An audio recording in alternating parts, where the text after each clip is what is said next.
Firstly, wanted to say thank you so much for being a guest on Gene East's A Grade podcast.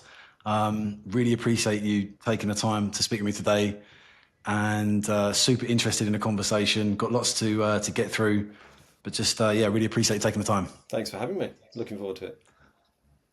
Absolutely fantastic. Yeah, I think for me and for the listeners, learning more about your career so far, moving from banking into sales, will be really interesting because through the course of our business, we speak to people in banking that want to make a move into, to sales or other parts of the ecosystem like consultancy.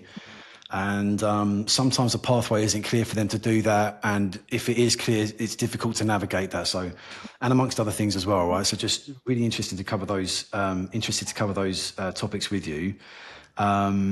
And so, yeah, getting into it, wanted to start really with that. A really successful career in banking, including in tier one banks, working in the fraud and financial crime operations, and then moving into software sales with Silent 8 in the middle of 2022, which is a really interesting time as well, given 2022 was kind of, in the midst of COVID or the back end of COVID. So that's interesting as well. But yeah, if we can start at the start, really, like, how did you get into banking? Like, how did that move come about? How did that all come around? So I think, and maybe this will become a recurring theme through the conversation, James, is that I'm probably a bit of a fatalist, right? Things kind of happen for a reason. Actually, if you kind of go back to 1994, I packed up from home and headed to Leeds to start studying medicine. So that was always the plan. From being a kind of a 14-year-old making my GCSE choices, I was going to be a doctor, and for one reason or another, ultimately that didn't work out. Right. So suddenly I found myself in my early 20s thinking I don't know what to do, and went for kind of a couple of years temping in Leeds. Um, I worked for Barclays Mortgages. I worked for National Australia Bank, working in specialist collections and recoveries. So some fairly tasty experience in there, and then kind of took stock and thought, I need to figure out more of a plan, and decided I'd go back to university and have another stab at it. And I moved to Sheffield, studied maths, and it really in the back of my mind to be a teacher. Right, both my parents were teachers. I always felt like I'd get some real value out of doing it. And then probably I had the voice of my parents in the back of my head going, "Never be a teacher. Don't be a teacher. Holidays are great, but pay is rubbish." Um, and if I'm completely honest, I was sitting in the library at Sheffield University with my peer group, who were all busy completing their graduate application forms for different organisations, and I'd missed the deadline of almost all of them. And the person sitting next to me was completing one for Royal Bank of Scotland, who obviously kind of rebranded as NatWest now. And I said, "Oh, it's still open, is it?" Right, and frantically did it, and one thing led to another, and that was effectively the start of a 15-year career at NatWest, basically down to being a slightly chaotic, unorganised 20-year-old at university, but.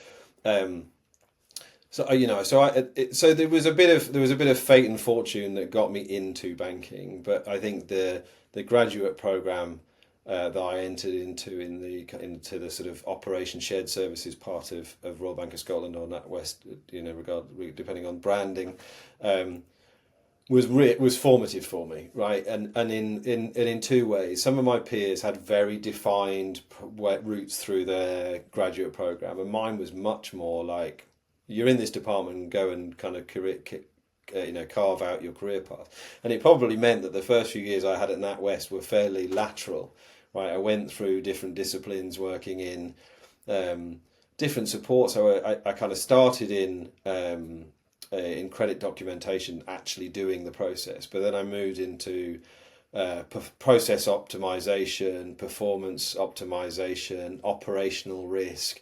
I did my Lean Six Sigma black belt, so all of these kind of in the support area, and then I was very fortunate. One of my line managers, and again, this probably will probably come out in our conversation. I've had three or four kind of inspirational leaders in my life, Yeah. who have either been the person who've picked me up in a difficult time and kind of got me back on the tracks, or in this instance, kind of gone, Ben, you're not going to get where you want to until you've really got some proper operational leadership experience. And basically went, I'm going to send you, and you're going to run the International Trade Centre for NatWest down in London. I lived up in Yorkshire, so I was like, well, I don't know how that's going to work. But basically, I was in 5 days a week down in London, running an operational centre where the average age of the member of staff was probably 15 years older than me.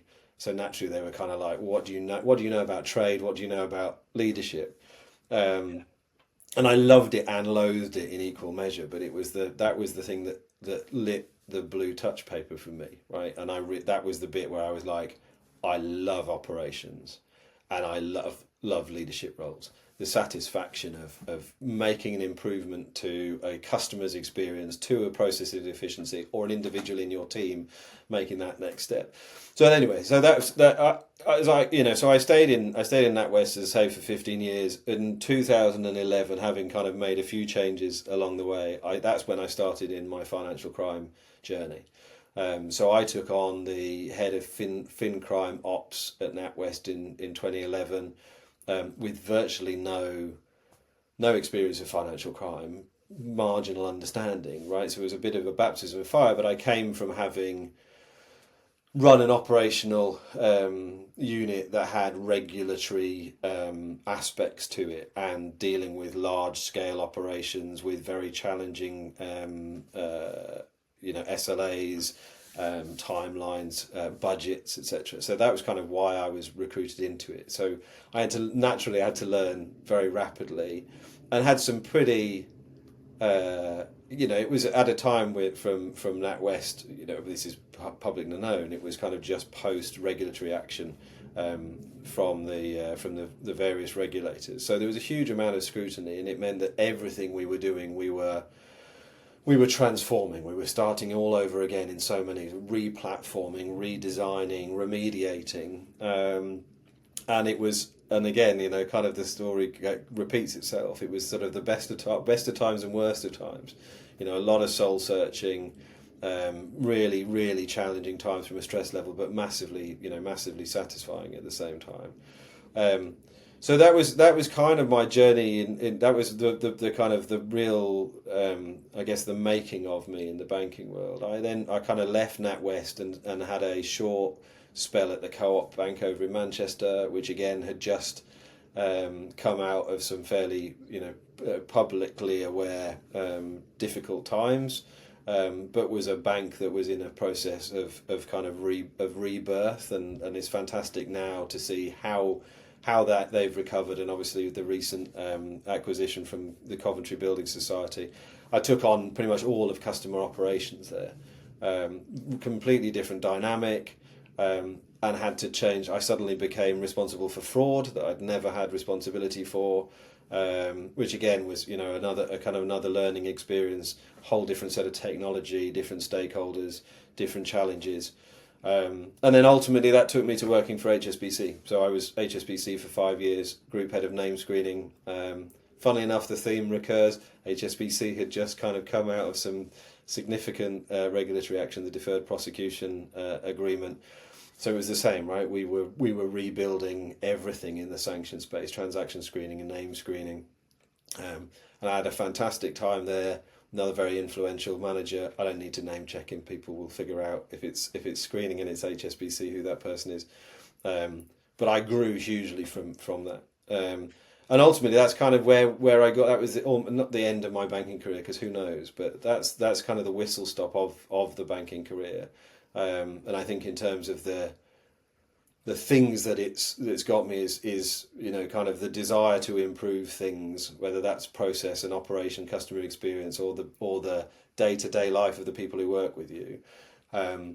The excitement of financial crime, that no 2 days are different, right? You have certain playbooks you pull off the shelf when particular things happen. But you pick up the paper one day and you read who's amassing a Their armed forces on the border of a particular country, and you think that's going to translate into my day-to-day life in the coming days or weeks. Um, and the opportunity to to kind of to travel, right, and see the world. When you work for an organization like HSBC, I was able to go. I traveled over to the US. I had been before, but never in a kind of a work environment. Out to Hong Kong. NatWest had taken me to India a number of times. So I feel extremely privileged in the fact that work has taken me around the world, and it's meant that my community and my network of friends is kind of spread to the four corners. What a journey in banking, really. I think you glossed over a couple of bits there, bud. But I think given a lot of responsibility at a young age is probably down to the quality. And I think it's about seizing the opportunity. That's what I got from that. The opportunities came around, but you got to seize them, right? The seizing opportunity is absolutely it, right? And when I was doing my graduate program, the number of kind of career development courses I went on, they were always talking about your 5-year plan, and I just could never get my head around a 5-year plan. I couldn't figure out what it should look like.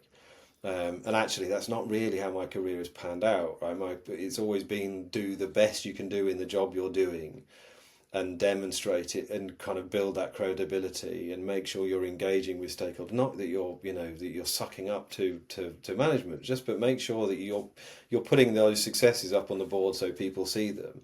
And then when one of those leaders who comes along and respects you and says, "I've got this opportunity," if your first reaction is, "Hell no, I don't want to do that," just kind of squash that a bit and think there's a reason they're asking, right? They trust me. They think they think it's going to help me. It's going to help them, and by helping them, it helps me.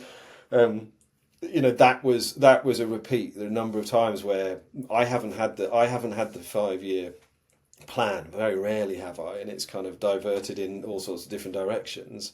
But has been seize that opportunity. Someone has said, "Let's go and come and do this. You've got zero experience in it." We're going to kind of touch on that in a minute, right? You've got zero experience directly in this space, but the leadership, the commitment, the passion, we have high levels of confidence. You can go and do this too.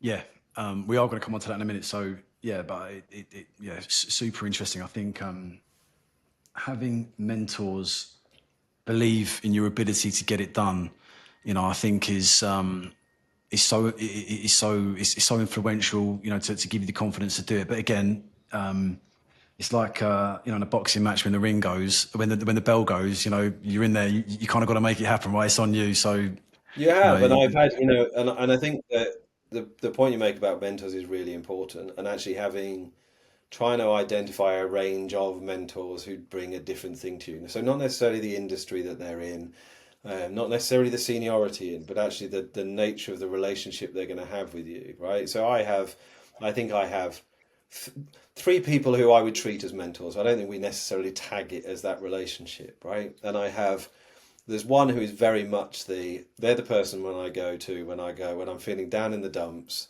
I'm kind of like, oh, I can't do this. Whatever it is I'm doing, I just can't do it. They are the person who puts their arm around me, makes me feel a bit better, and it's kind of touchy feely. Everything will be all right, Ben. Don't worry about it. And then the 2 others are both. Well, one is distinctly the other end, right? And this is a person who, in my NatWest role, I phoned up one evening because we were doing this remediation exercise and it just wasn't going the way I wanted it to. And I was expecting that it's all right, we'll make it work. Tell me what you need. And the response I got was, this has to, from your career's perspective, this has to work. Otherwise, you are toast with these stakeholders you're doing this work for. And so it was pretty much like, get it all out, put your big boy pants on and go back and sort it out. And of course, yes, I will bring to the party whatever it is you need me to, but now is not the time to be sniveling into a handkerchief, right? It's put your big boy pants on and get on with it. And then the third is probably the person who I speak to most regularly, who's in the middle, right? Who can play both sides, and they are very intuitive as to kind of which version of Ben they're getting, and whether they need to just kind of go, it'll be all right, or, oh, come on, man, you just need to man up and get on with it. They're so important, Ben. And when I speak to younger salespeople through the course of my work, the question of mentorship comes up quite regularly. And I'm asked, how do you acquire mentors? And when I think about the mentors in my life, they've been, most of them are ex-sales leaders, ex-leaders that I've worked with. And I say to them, like I say to the people that ask, you kind of just acquire them through the course of work and life. But I suppose if you're ambitious, and you want to get ahead and you can see the value of having them, but you've not yet acquired them, sometimes it can feel a bit uncertain. It's difficult. Like it's not like another type of relationship where, like a business relationship where you Right. can maybe like go and pay for a Ned or something like that. Like a personal mentor. They just kind of acquire them through working hard, through putting it in, through meeting them halfway, I suppose, or meeting people halfway. So it's such a fundamental part of success, I think, but it's such a there's no clear pathway to it, especially when you're starting out. No, if you're a 50-year-old like me, I've had, whatever it is I've had, like 30 years working, where I've been able to acquire them, right? And I don't really remember. I think probably once or maybe twice where I've actively, the words come out of my mouth. Would you consider mentoring me? Right, and it Yeah, feels so artificial, but actually, in the early stages of your career, you've got to kind of create that artificial, slightly uncomfortable conversation, right? And literally just asking that. So identify who that person is and say, look, this is a bit weird, right? This is a bit uncomfortable, especially if you're British, right? And we're just generally uncomfortable about anything. But just having that kind of creating that artificial piece of, look, say, can we try this out? Identify somebody who is, who kind of inspires you, or you've seen, that they've got the battle scars, that they've been through those experiences. Don't just pick the person who you see as being the most successful. Pick the person who you think is like, oh, they worked over there and that yeah, organization they worked for imploded. And now they're over here and they're doing really well. It's like, what are the war stories that are going to help you through? Not just the guy who has landed every deal that they've ever tried to, because they're unicorns, right? And you're not going to replicate what they do. And it probably, if that's the story you're hearing from them, it's probably not what happened, and therefore you're not going to learn from them. But I think in those early stages, you can't create 30 years of work experience. So you have got to just kind of take that step and reach out to other people who can help broker the mentor deals as well, who can help do the awkward situation, right? I know, James, yeah, that you and your peer group will always offer that. Anybody who comes to me and says, I'm looking for someone to mentor me, whether it's in banking, whether it's in fintech, whether it's in sales, wherever it might be, I have no issue. First of all, I'll be offended they're not asking me to be the mentor, but if they want to, I would never have any issue to think about who might be the right person and even helping to try and broker the deal. yeah. No, of course, and it's so valuable, and I appreciate all of that. Thinking about the success in the banking career, right? So really, really successful time in that space, running major programs of transformation, loads of headcount. Why the move into software? Like, how did that come about? And yeah, what happened? Yeah. I kind of, when you invited me to this, James, I kind of knew this was obviously going to be a central topic, and I kind of refreshed in my own memory quite what the answer is. And there's some stuff that's very personal, right? And I'm sure on one-to-one basis with people I know, I kind of talk about some of it. But I think from some of it was 100% was an impending 50 years milestone in my life, right? Of kind of going, I've been working in banking for as long as I have. I felt like I've had a pretty successful career. Maybe I could have done more. Maybe I could have done differently. But I thoroughly enjoyed it. But I was kind of like, what is going to be the next thing? Am I going to try to become a? I've never the right person to be a head of sanctions in a compliance function. If people are listening to this in a few years' time and I'm applying for head of sanctions, ignore this bit, right? But that's not necessarily me. I want to be I'm a kind of a first line, 1.5 line type person where I want to get my sleeves rolled up, and I'd done a Yeah, lot of that. So I was kind of unclear as to where I go next in terms of an organisation. HSBC is about as good as you get, right? In terms of going, I want something bigger and more international. There's not much bigger or more international than HSBC. So I'd kind of tick those. So it was really a case of going, how do I go and do something different that is going to challenge me, that maybe is a new chapter, that maybe reinvents me. And I'd been working as a client of Silent 8 with Silent 8 for a few years, and we're talking to the leadership team here. They're kind of saying, I'm kind of ready for a change, and do you think there would be a space for me to come and do something, right? It wasn't necessarily in my head thinking it would be sales.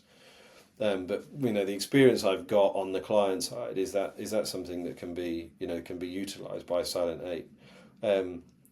And the response was fantastic, right? I've from day one of our engagement with Silent 8 from HSBC, I'd got to know Martin, our CEO, Michael, our Chief Technology Officer, the CRO at the time, and it was like let's explore it, and then the kind of the opportunity then started crystallising was coming to be head of sales for EMEA, and naturally I was like, oh, hang on a minute, I've never done sales. Right, and I'm very open about this. I meet clients on a regular basis, and it's almost the first thing out of my mouth. And when I do hiring with sales directors, again, it's something that I talk about very openly. And actually, there was a kind of back and forward sales process even between me and the leadership in Silent 8 of kind of going, yeah, but you know what, you speak the language of our clients. You understand the problem statement. You've been through the sales cycle on the recipient side. Yeah. The stuff you do on a day-to-day basis, and this is the stuff I would say to so many of and have done, but so many of my peers, those who are thinking about trying to make the change. There are so many things in the sales world that you've been doing through your career, right? Every year getting into trying to negotiate your annual budget for the following year, right? And going through that negotiation process. Trying to pitching to senior leadership that we should take a particular direction, we should implement this system over this system, we should make this risk-based decision versus this one, weighing the pros and cons, understanding the stakeholder map, all of those, the same thing that you can replicate. And I found, I was very fortunate. I found the leadership team at Silent 8 kind of, convincing me, even though I was the one sort of saying, will you take me? So it was, so some of it was by chance. I think I wanted to, if I was going to go and do something different, I wanted to go and do something dramatically different, right? I didn't want to stay in banking and become a corporate director. And I didn't necessarily want to stay in financial crime and go to a challenger bank. I wanted to do something that still kind of played on leadership, utilised my domain knowledge in the financial crime space, exploited the network that I've developed over the years in that community, so that I still had that. I had the parachute on. I had the comfort blanket, the security blanket of, okay, I might not know sales, but I know financial crime. So if people want to call me out as a fraud, then they can from a sales perspective, but they can't necessarily question that I've got the domain knowledge, and that's kind of how it happened. And if I'm entirely honest, in the back of my head, I was like, this could go horribly wrong. And if it goes horribly wrong, do I think I can step back into banking and financial crime? Was I confident that my network was there that would go, it's all right, Ben, you were brave for trying it, come back to the homeland? And I kind of got some of those reassurances from people that, the experience of the network is good enough that was safe, because like you, right? I've got a young family. It couldn't be something of just stepping out of the airplane without a parachute and crossing my fingers. Thank you. So many things to say to that. I mean, I can understand what you mean about having the parachute of being a fin crime domain expert. So therefore, staying within sales or moving to sales within financial crime, there is a kind of comfort there. And I also understand your point and fully endorse that. And I say this to people all the time, like, these moves aren't final. If you try and it doesn't work out, then there's no problem for you to go back into what you've been doing previously. But at the same time, especially with the family element, takes a load of guts to do that, bud. Like that is a really difficult thing to do because it's so different. And I suppose when I think of you as a sales leader. And so now it's obvious, like, in terms of like you moving into sales, like, well, obviously Ben's a sales leader because of how you are, like, and, and you exhibit the characteristics of classic sales, proper sales. But it's at the same time, it must have been a bit of a squeaky bum time. I don't know, like it's just such a big change. Yeah, it was. I think just it's the balance between the kind of the fear and, I mean, it is the parachute, the jumping out of the airplane analogy would just kind of squeeze every last drop out of that. And I haven't done that, and I don't really have any desire to. But the analogy works, right? It's still that bit of, does the excitement and the thrill and the pleasure and the endorphin rush, does that outweigh the sheer terror of doing it in the first place? And it was kind of that's why I think the analogy is so, stepping over the threshold of that, kind of walking out of HSBC, and I think not even metaphorically, right? I think there probably is that legendary selfie of kind of me by the, I don't see legendary selfie of me, but like everyone who leaves HSBC, there's a selfie by the Lions at the front door of 8 Canada Square. So it was, that feeling of walking out and going, what have I just done? And what am I going to do? And the first day of Silent 8, we're fully remote. So I'm now at home, logged on for the very first time and going, well, I now need to recruit a sales team. But I think it was knowing, like, I was only ever going to come to Silent 8. Right, I wasn't going to say I want to go to sales and I'm going to go and try and pitch myself to a company I have that I admire, but I don't really have any relationship with. Every aspect was I knew so much about the product. I knew so much about the company, the culture, the leadership, the relationships I'd developed prior to moving that didn't feel like it. Well, like, you're going to have those because you're a client, so of course they want to make you feel special. Like, we developed relationships at a human level. So I kind of felt like my boss at the time, who I was coming to work for, he and I had developed that relationship. Martin as a CEO, so explicit in how welcoming he was for me to come into the organisation. The support I had at home, which is vital, right? Because it is a big risk. My wife is, she works in banking as well. She kind of knows how generally secure banking is and how potentially insecure sales in a fintech might be. So we spent many hours talking about the decision, but knowing that I kind of, when I did it, I had her backing, I had my wider family's backing, the guys in my fin crime network who were kind of going, if you mess it up, horribly, let us know. I'm sure we can try and find you a way back in. So I think that was the thing. I probably had eight parachutes on as I went, and it was, but the excitement far outweighed the sheer terror of doing it. I often think in my life where I feel like I'm going to be out of my comfort zone doing that, that's always the direction I know is the way to walk, because it's when you're feeling outside of your comfort zone that the magic kind of happens. And I suppose they say that really to move to another stage, you've got to kind of let go of what came before. But I like to reverse engineer situations, right? And I think, when I speak to people, leaders, senior people, and they talk about moving from their current role, I often say to them, if this was another universe and the role you're in now was live, you'd probably be interested in it.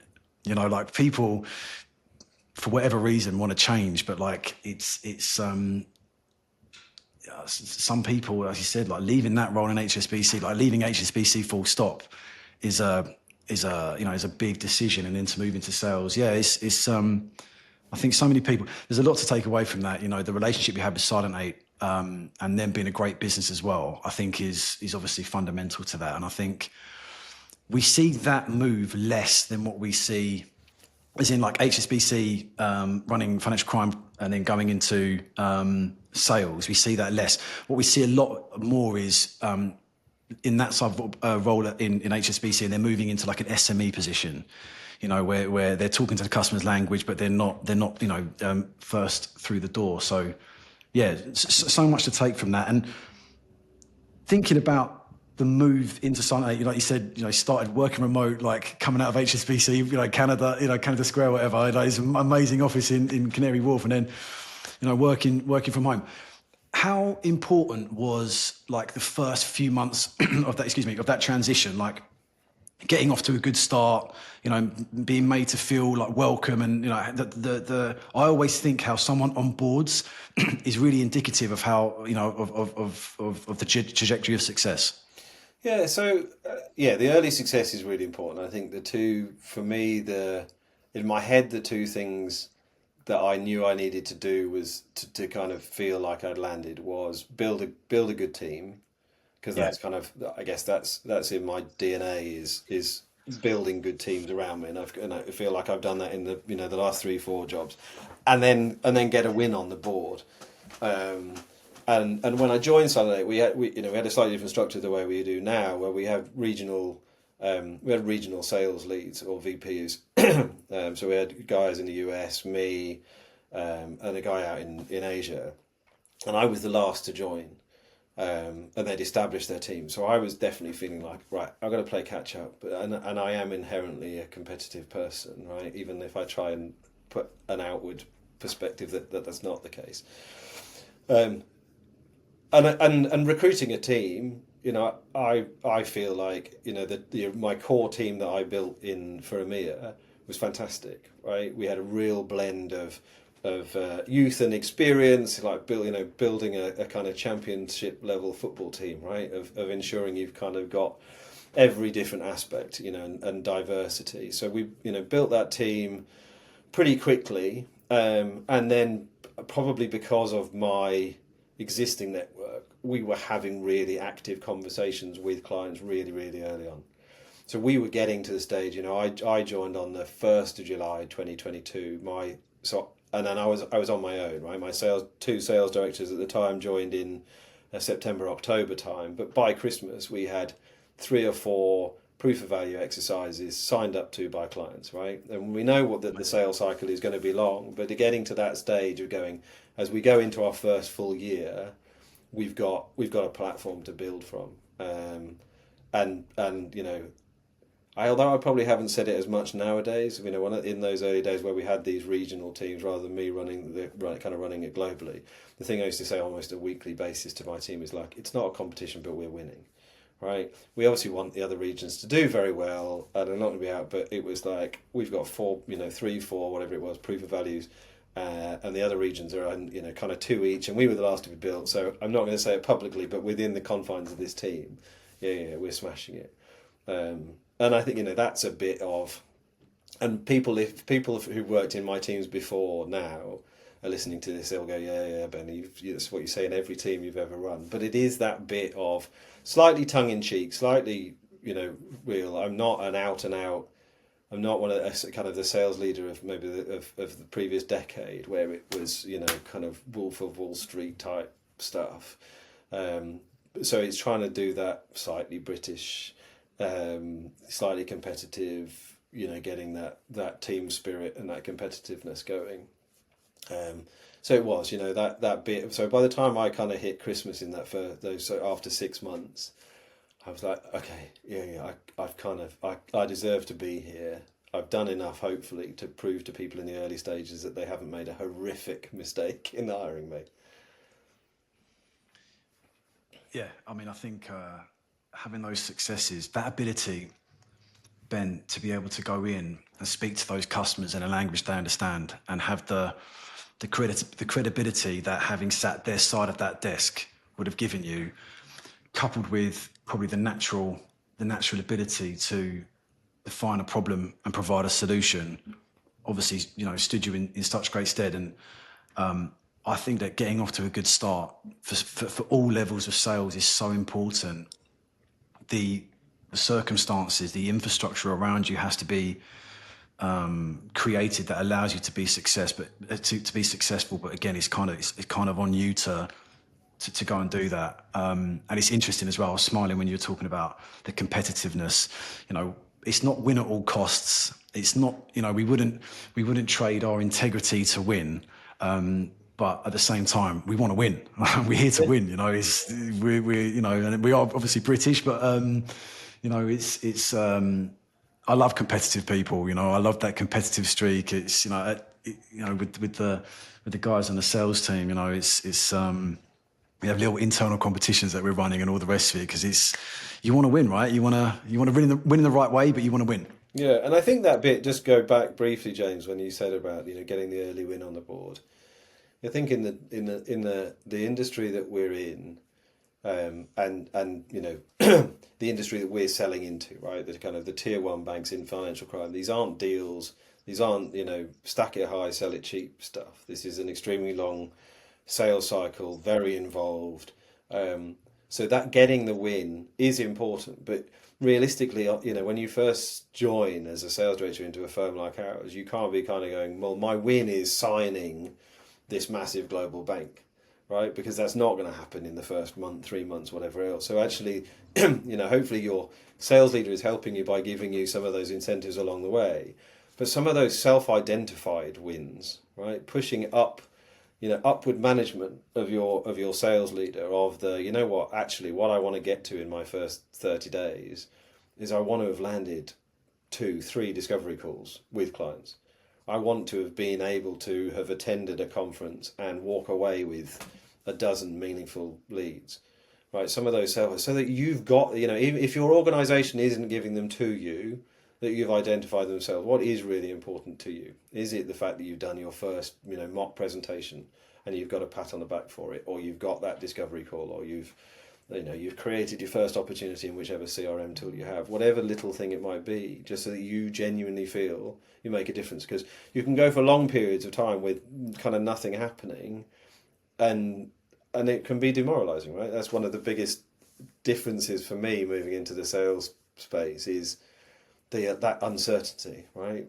The two things are probably being ignored, which I'm not great at, right? But you kind of have to get used to that, of people suddenly not replying to your emails, and the uncertainty, that piece of going where there's a period of time where of course you're keeping the momentum and you're keeping the conversations going, but you just don't know where things are going to end up. And it can keep you awake at night, right? I've had more sleepless nights through being in sales than I've had from having small children.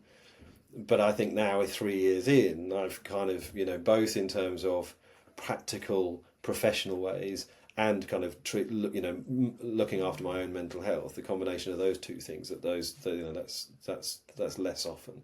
But I think that's why it's important that you find your own goals as well as those that the organisation set you. Yeah, I couldn't agree with that more. I absolutely couldn't agree with that more. I think this year, I've been in sales recruitment for 20 years, and I think this year, more than any year, has been transformational, given AI really is prominent now.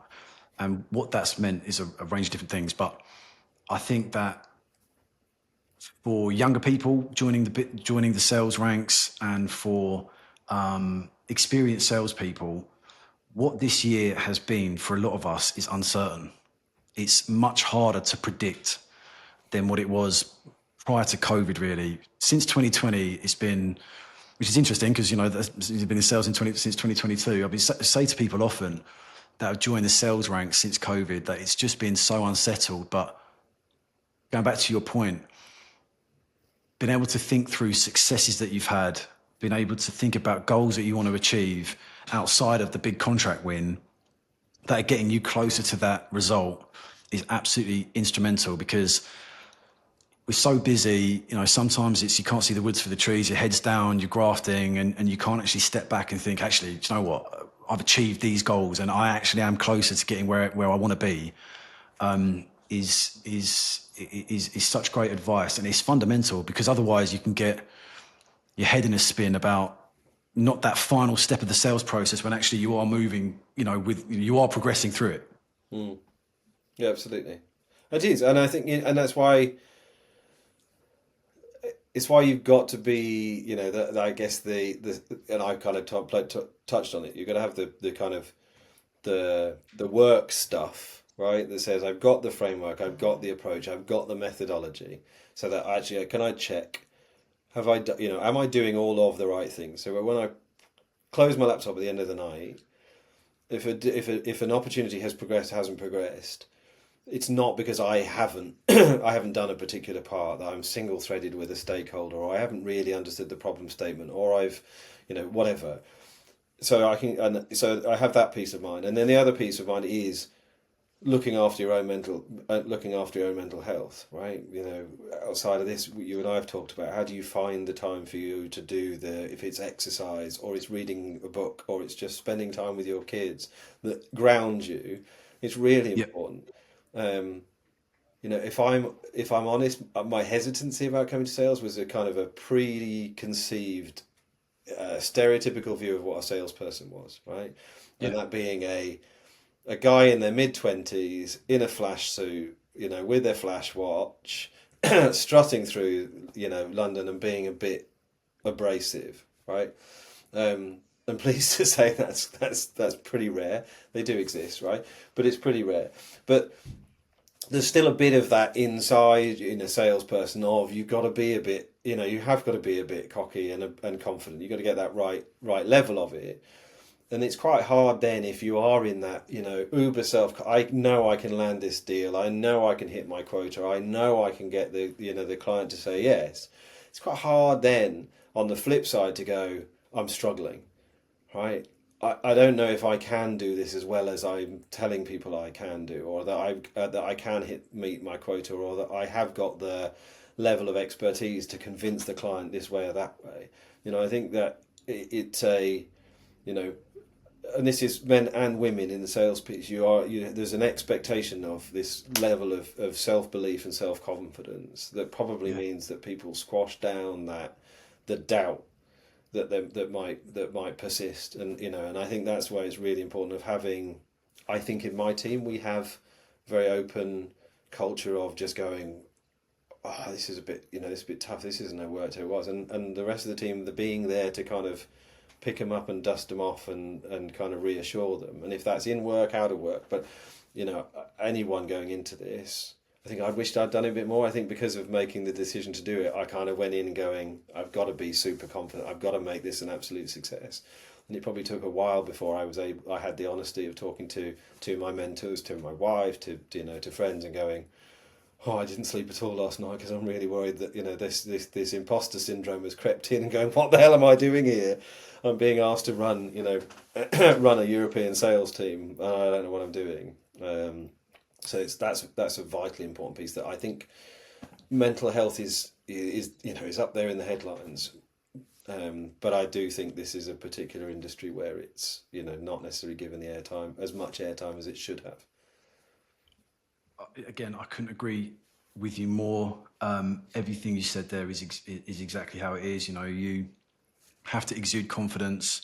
You should be confident. You should be confident about the solution that you're setting. Because if you're not confident about it, then the customers can't be. But everything you said there, Ben, just the self-doubt. What do you say when you talk to yourself? I talk to myself all the time. There's a voice in my head, and like what it says, what I say to myself really, really matters. And I think, like you, having support in my life where there's ups and downs in sales. We're going to talk about it in a second, but my wife, for example, there's been many times where feeling a bit fragile about it all, and she'll hear me out and and give me words of encouragement. Other times she'll say, Jim, what are you talking about, man? Get on with it. And it's finding that mix of message is absolutely everything. But on the mental health side of things, it's I've always been taught, and I know from my experience that a happy salesperson is usually a successful one. And I think it's really, really important to have those milestones of success, those kind of signposts to keep you, to keep you aligned. So I really appreciate you saying that. And just thinking about the team, and thinking back to when you first moved into leadership, like Was that something that you wanted to do, or was that just an opportunity that came around? Like, how did you, how did you move into it, and how did you find that change, from being an individual contributor to then managing people, especially if some of those people were 15 years older than you, more experienced, that type of thing? I 100% did not want to do it. Like leadership, when I go, so what would it have been, 2007, I think, when I went to run that trade operation. So what would have been 32. So it wasn't like I'm a 22-year-old, right? It's still, but at the same time, it's still, in comparison to the people who are working there, I didn't want to do it, right? I've kind of gone through my maths degree and I did statistics and pure maths and statistics. I loved being able to apply those things. So kind of building frameworks, whether it's an operational framework, whether it's an improvement framework, measurement, data and analytics stuff. That was, I was happy in my little geek space. So categorically not wanting to do, right. And as I say, my manager at the time was kind of going, look, you can only go so far doing those things, right? You can become, you won't even necessarily be the person who's running the function that does the stuff you do, because you don't have the leadership experience. You got to go and you got to go and find it somewhere. So it wasn't what I wanted to do. And I had obviously gone through the graduate program and been learning leadership skills. I've got a 17-year-old son who's just started learning to drive, and I did the kind of classic middle-aged manager. Well, you'll pass your test and then you'll learn to drive. And it was the same kind of thing, really. Of I walked in as into this operational centre to the whatever it was, sort of 65, 70 people I managed. And then suddenly rapidly realised that most of what I'd been taught in the graduate programs, the theory was lovely, but when you're faced with someone who is 20 years older than you, who's worked in that department for 40 years and has this much respect for you, you've kind of got to deploy some different strategies. And I've learned, go back to my thing about mentoring. I've learned more from the horrific mistakes that I've made and the car crashes that I've had and the arguments that I've had because I've been convinced I've known how to do something and been proved wrong. I learned far more from that. So that the time I was there was horrible in so many respects, because I had half the department just going, "You don't know enough about trade, and you've been a line manager for 5 minutes." And the other half were just kind of, I think I'm a nice enough person. They did, they were willing me on and wanting me to be successful and helping me. But I came away from it going, I want to do more, right? Some sort of sadistic element in me was going, I want to go and do more. I want to go and do bigger, right? And I kind of went from doing that to running cash processing centres. So then I had 3 cash processing centres in England and Scotland of about 500 or 600 people across these 3 sites, and a Bank of England regulatory relationship to manage. And then moved into financial crime, where in the UK I had a couple of hundred people, but then we had 700 or 800 people in Poland and probably double that in India. So it was more and more, and I think the leading yourself is great, but then when you get to the next level of leading through others and helping them develop their leadership, you get that there's an extra boost when you kind of see the result of almost the end user of the leadership experience of them kind of experiencing your line reports style of leadership making a genuine difference to them. And it's what I spend 75% of my time doing now is the leadership piece, and 25% is with customers and is with product and is with whatever. And it is the bit that genuinely gets you up in the morning, right? It is that bit of going, I can make a difference. Not only can I make a difference to this client, but I can make a difference to this person within my team. So yeah, it's. I don't think that bit is good. I don't think I could ever go back to being an individual contributor. It's interesting, about not wanting to be a leader, and I think there's something in that. I think I try to improve as a leader every day. Try to improve everything every day with different degrees of success. But in terms of the leadership piece, I think I've worked with people that wanted to be a leader because maybe they had an ego, or they were in it for different reasons. But yeah, I think there's maybe something in that, right? So yeah, it's just super interesting. Those numbers, by the way, bud, those managing teams of that size, I couldn't fathom it. I think 6 is probably my limit. So And that's 600, I worked think, is a now. bit different. I'm back down to the kind of 6 or 7 number, but yeah. And again, it's indirect stuff, right? So in terms of those offshore hubs, fantastic experience working with the kind of local leadership in those areas. But that feeling of not an ego thing, not feeling like you've got an empire, but actually feeling like the connection of a leadership team of Yeah, we collectively and these 1,000 people are achieving this goal, and at the end of this yeah. we can collectively feel like we've played a part in that.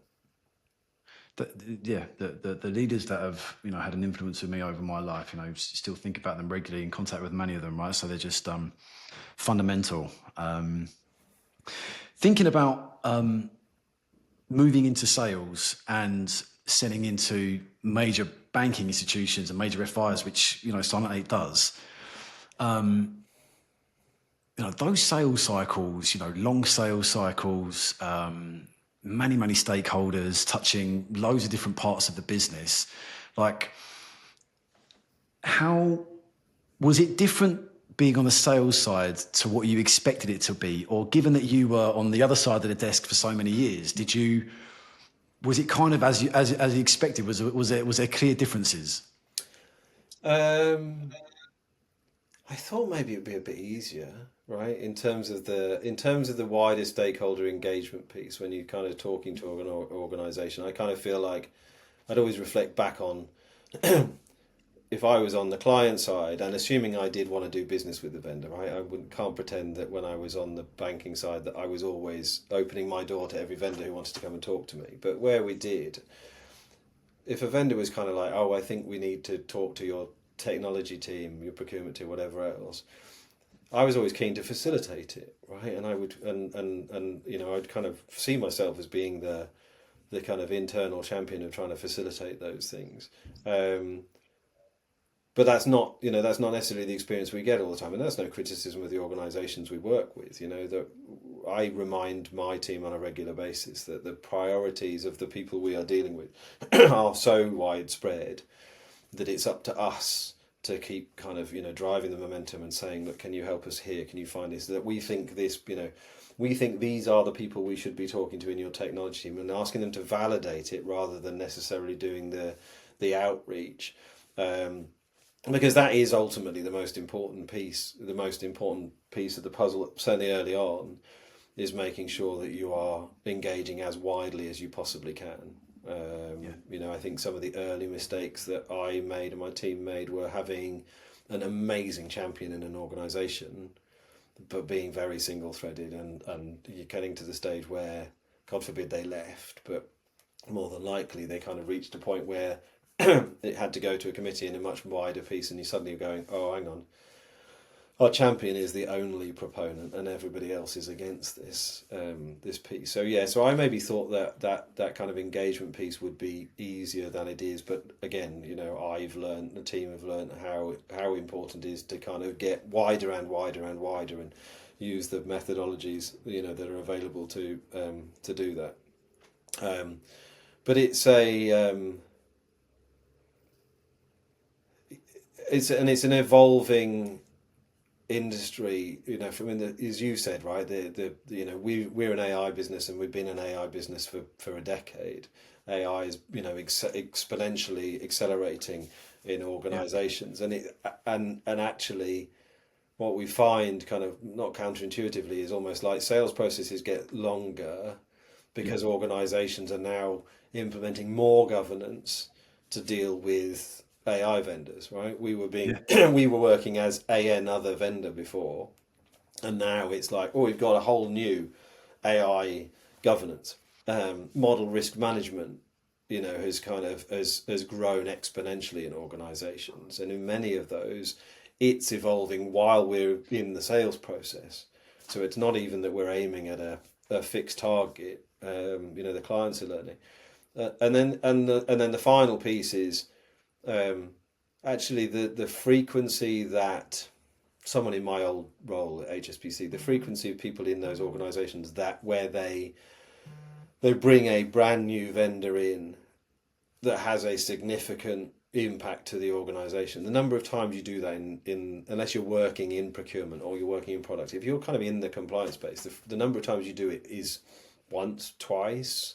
You know, you tend to take a vendor and then they're probably the vendor you work with for the next 5-10 years. So actually, we maybe have an expectation that that person knows what the procurement process is and what the decision making process is. Um, and we've probably got just as much of an idea as they have because they either have never done it before or since Yeah. they last did it, it's all, you know, it's all evolved again. So, um, yeah, it's definitely, you know, it's those aspects of what I expected, what's changed, the what I'm trying to talk to my sales directors on a regular basis about, of kind of resetting those expectations when they get frustrated that the person they're dealing with doesn't know who in procurement has got to do what to get this signed off. It's like, yeah, they probably haven't done it before, right? So we can, you know, we can help them. So many great points there. I think, you know, when you're our side of the sales process, sometimes you expect the recipient, or the other, the customer, to, dare I say it, know what they're doing, or have it all mapped out. But that's given, as you said a second ago, the breadth of responsibility that these people have in their organisations. This is like one point of their day to day, and they're putting out fires left, right, and centre. And I suppose for us it's everything, because it's the sales processes, that's our narrow focus. But for them it's different. So yeah, great takeaways there. Would you say that the number of contact points, the multi-threading, would you say that's one of the hardest aspects of getting deals done in banks of that size? Or is there are there other really prominent challenging aspects, of selling FinCrime tech, for example, into banks? It's definitely up there as one of the biggest challenges. I think the other piece is just, and this is where we've definitely evolved as an organisation, is the um, is us trying to be more adaptable and genuinely understanding the client problem statement and figuring out how our solution can fit that rather than how we can do it the other way around almost, right? There are vendors out there who have, extremely good solutions, but their approach typically is, here's our solution and we'll try and fit it into you as an organization. Um, so, I think we have enough. We've got that balance of standardization and bespoke and configuration that says, look, we want Yeah. to understand what does the value stream look like. Not is what is this, this perceived pain point that we can point a solution at. So and it's difficult at times to convince somebody in that client organization to say, yeah, we'll open the doors, come and talk to every team across this value stream. But it does come, but it does then come with credibility, right? The more you've done in the industry as a sales organization, the relationships you've got with key people in those organizations, us being able to do that and genuinely understand what the value stream looks like and says, okay, I know your perceived pain point was here, but actually we can help you here, here, here, and here. That means that depending on the speed of different things or changes of personnel or change of priorities, you're not kind of like all of our dollars are on black on the roulette table. We've got a good spread, but we're also genuinely adding more value to the client. So I think that's the other difficult thing at the moment, is trying to transition that, right? People perceive us as having this core set of products that do this, and therefore they're like, "Can you come and demo such and such for us? That's what we want to buy." And you kind of, yes, we can, and yes, we do, but actually, this is our approach, and that can take some convincing, but it genuinely creates greater value and kind of a longer term partnership, which is so important between between the organisations. And then I think the final challenging bit at the moment is where we are in the industry, in the kind of the development within the industry of the build versus buy agenda, For sure. which is we come up time and time again, and I won't kind of do my sales pitch of what I say to clients, but that's inherently, with the larger organizations, they've built data science functions, and Yeah. therefore their initial state is like, that's very interesting, but we think we can do it ourselves. Yeah. Yeah. So there's a lot of coaching from our exec team who've kind of gone through this from me, and equally we've got trusted partners in the organisations we work with, who are very happy to come and we're planning. We did this earlier this year. We're already planning for session next year. The voice of the customer, Yeah. so the sales team can say, "Oh, we've been presented with this whole kind of like, well, we can do it ourselves. What do you say?" And those customers are great at saying, well, we've been in that space, we went through that thought processes, and this is how you can engage in that conversation. Because it's not always just like, well, you're wrong, just build it yourself. It's trying to have that sensible conversation that says, okay, well, maybe that's what you want to do now, or if you are going to do it, maybe we can help you understand the challenges associated with it, so that you don't kind of, you don't fall into those traps. Yeah. It won't surprise you to know that the conversations I'm having with our contacts in the FinCrime space and in all the technology markets that we focus on, build versus buy has obviously been the biggest competitor, or one of the biggest competitors, to ISVs, software vendors doing deals. But I think this year it feels even more prominent because there are AI tools out there that promise so much, but I think conflate possibility with probability of success. And I think there's low probability with some of these tools, but nevertheless, the heads of innovation or the technology, the leaders in banks are taking that approach. So, or at least working out whether or not they can build. So, yeah, I know that's a big challenge currently, and we're seeing that in other parts of the market for sure. And a shameless plug, James, is for people who are kind of wrestling with that. Head to the Silent 8 website, because within our resource 100%. we've issued a paper quite recently on the whole topic of build versus buy. Yeah, And it's absolutely. a Yeah, they really should. good read for people who are kind of trying to wrap their head around it. Yeah, yeah. Thank you for that, for sure. Um, Thinking about the last 3 years or so, what's the proudest achievement? What's the thing that you're looking back on and saying, that's the thing that you smile about? Yeah, I think so. Cheat and probably pick two or three, James. I think the decision, the validation of me, partway through, halfway through last year, right? We went through a restructuring. We kind of re-evaluated our whole strategy, and with that, we kind of reorganized ourselves, organization wide, and particularly within revenue. And as I said earlier, we used to have regional VPs of sales, and as we went through that organizational change, I kind of was bold enough to kind of put my hand up and say, look, I think the model will be better if we run this as a global head of sales and drive kind of more consistency across the region, across the globe. And so I think the validation of me by our executive team to go, yeah, it's a good idea, and we assume, Ben, you'll say you'd like to do it. Me being able to validate it in that sense was a huge piece for me to kind of go from probably never 4 years ago, say never even contemplating a career in sales, to that validation is one.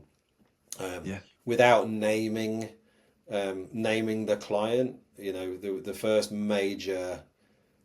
major deal we signed, having come on board, and actually that was then a kind of there was a bit of a fast follower of three or four at the same time.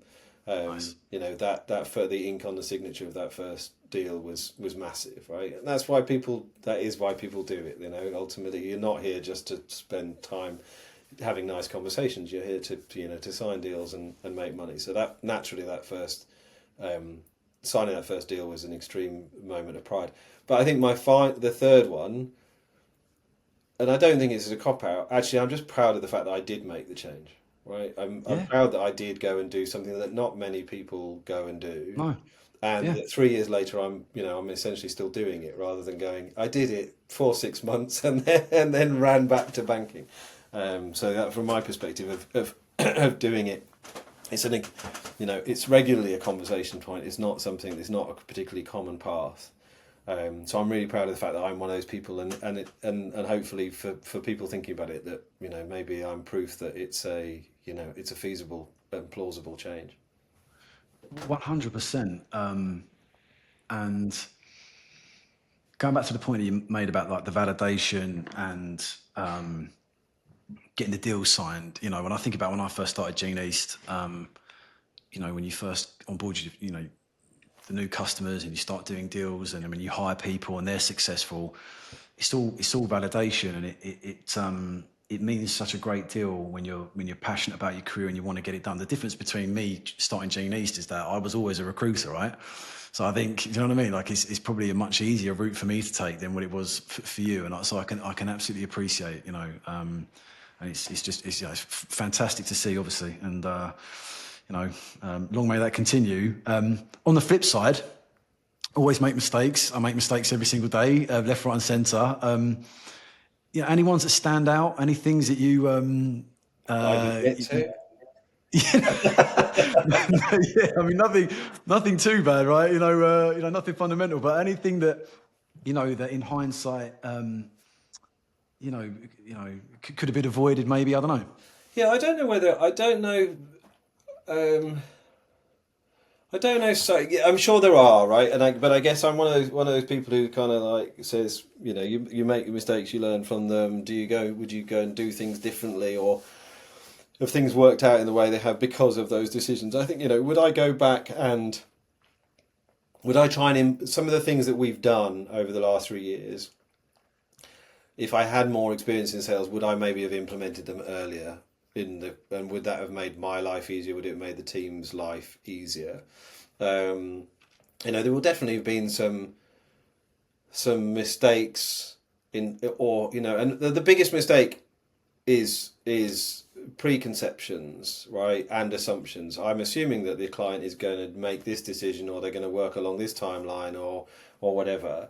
So I think that's probably the biggest or most repeated mistake over 3 years is that risk of going of making that assumption. And I've had 2 chief revenue officers who are both great at challenging the assumption. Is like, why would you assume it? And there's still that bit of, well, that's I've got to know the person and it's my gut instinct, and 7 out of 10 times it's right, and 3 times it's not. So that's probably one of those things. But but I think where we're at now, there are things we're doing now that I'd love to have had the foresight to have kind of done in the first 6 months. But ultimately, I feel like, the team we've built, the way we've got to, is things have happened for a reason. We've had people join the team. We've had people decide it's not for them. Would we have done things differently? Would they have made decisions? I simply don't know. But, we've got a team that's very successful. And, we're getting to that stage of the year where you're chasing down the last deals, but also beginning to have one eye on next year. And next year the rest of this year looks really stressful, because we've got, the clock is ticking. We want to get those, we want to get those deals signed, but one eye on next year. Next year looks really, really exciting, right? And I as a leader now have to kind of transfer that energy into my team of kind of getting them as excited about next year as I am, rather than just being fixated on the the potential stress of the next few weeks. Sales is the transfer of enthusiasm, for sure, no doubt. And just a point on your team, I would strongly agree with that. I think they're a fabulous team. I met, I caught up with the team at Financial Crime 360 a few weeks back, and a great team. And that's a testament to you and the business as a whole. So, final couple of questions. And an interesting one, I think, for you. Advice for people looking to break into sales. And that could be across anything. Like, if they're thinking about selling into banks, for example, they want to move into that. Like, what advice would you give them? So in terms of you thinking about making a move into sales, without just being corny and going just do it, because I would suggest don't just do it, right? It's definitely got to be a well thought out strategy. Where are you going to? What do you know about them? Do as much research, talk to as many people, be confident, believe in the product, not just what the potential revenue is. Integrity is the massive differentiator, right? If you're going in there because you think you can make a load of money, that's a bad decision. If you're going in because you think there's an awesome product that that you believe in and you can convey, then go do it. But it's an extremely rewarding career to be in, absolutely no doubt. I think if you're already a salesperson and you're wanting to shift into selling into banks as opposed to other organizations, it will be a culture shift, right? These are organizations who over the last 15, 20 years have gone through so much change, regulatory action.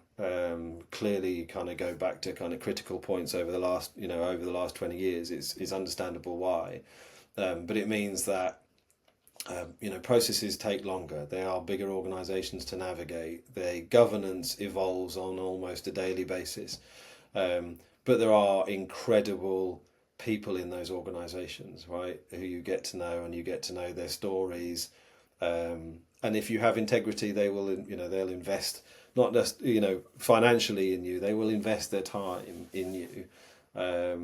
So yeah, I mean, would I go and sell into another industry? And well, in all likelihood, I probably will find myself selling into other industries in the coming years within our organisation. But our lifeblood is banking, and I have hundreds and hundreds of people who I would class as friends in that industry. And if you haven't sold into banking, go give it a go, but go in with your eyes open.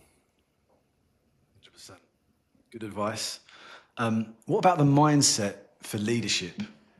When thinking about when you were a young, inexperienced leader, and now, like, what's the mindset for success, do you think, for leaders? Um, yeah, I mean, I think so. Honesty and integrity are kind of the top two, right? From my perspective, it's confidence, it's nurturing, it's the skills, whatever else. The two things, if you're honest and you have integrity, those things will set you up. The rest of it, often it comes from those things. So, understanding the domain, investing the time in the people you're talking to, understanding the processes. You don't have to be able to do the sales process as well as your sales director, but you've still got to understand the process that they're delivering, right? You can't just skim over the top and kind of be there to take the credit. So that's the basis I've built on from in every organization I've worked in those leadership roles, is understanding enough about the domain. Not necessarily that I can go and be the KYC analyst or the cash processing operative. I've given both a go and been given some pretty direct feedback from the people who do those jobs that I should just stick to the leadership roles. But I think those are the things that will carry you through, and why people will follow you, because they genuinely believe in you rather than you're just full of gusto and tub thumping. Absolutely. Yep. And finally, you've been in some pretty big positions, senior positions for years now. And as you referenced in this conversation, young family and life outside of work and all the rest of it. Like, what are the habits that kind of hold it all together? What do you do to ensure that it's not out of balance, or isn't always out of balance? There's always give and take. Like, what sort of habits would you recommend? So I would, and I think my wife would concur. I've been sporadically poor at this, right? In terms of the things that get me out. I've recently started going back into the gym and recognizing that that's a good outlet. You're focused entirely on it. It's good. Mind, body, and soul side of things. But my family is the most important thing to me, and it's the leveler. And I think, from my perspective, there are stresses and expectations of this role, but I also work for an organisation who recognise the importance of family and of young children, and the fact that you cut the 9 to 5 doesn't necessarily work in all cases. And I'm fortunate or otherwise that I've got a team that kind of, span, one end is Singapore and the other is San Francisco. So it does actually mean that, where there are things going on in my family, I can focus my attention on on what's going on in APAC, in order to and starting my day much earlier to be able to kind of do the school run, get the kids sorted out, and then get back into work, or the flip side of working into the evening with the US. So I know, I definitely don't have a 9 to 5 week. They'll be reading an email at 10 o'clock at night or at 4 o'clock in the morning, or sending out a message or doing something. But recognizing I work for an organisation that has the payback. They know how important that nativity play is, or that parents' evening. And I think working from home and being able to do those things and having that balance is, if I didn't have it, I'd question it. Right, I've reached the stage in my life where that's become so much more important. That's the thing that levels me, right? I can have a really stressful day, I can feel awful, and then walk into the sitting room and see my two lunatics, 6-year-old and 4-year-old, being lunatics, and kind of recognizing that it's all worthwhile, or seeing my 17-year-old go off and start his driving lessons and knowing he's becoming a young man, and seeing kind of that, it does balance it all out. But there is definitely a risk you can throw too much of yourself into this and thinking that that's what's important. My boss, for all the right reasons, told me yesterday, when I joked about me being irreplaceable, she's like, we're all replaceable, and actually, but the thing where you're not replaceable is with is particularly with your kids, with your family. So that's 100% how I grow myself. Yeah, again, it's super interesting. I think the roles that we have, there's pressure and responsibility for that, and we're all doing this to give our kids or people that are responsible for a great life and everything else. So I think there's pressure and responsibility that comes with that, but pressure's a privilege, but it's just finding that balance. So yeah, it's super interesting. Ben, this has been fantastic. I honestly, I massively appreciate it. It's been great to listen to you and learn from you, and just and hear from you. Really, I think so many people, thinking about making that move, will listen to this and take so much from it. So I just really appreciate you taking the time today and being as open and straightforward, as you have been. It's just really, really valuable. So thank you so much for this. And wishing you, the team, the wider business, all the very best with closing out 2025, and obviously smashing it in 2026. It's just thank you so much, and good luck. Thanks, James. It's been a pleasure.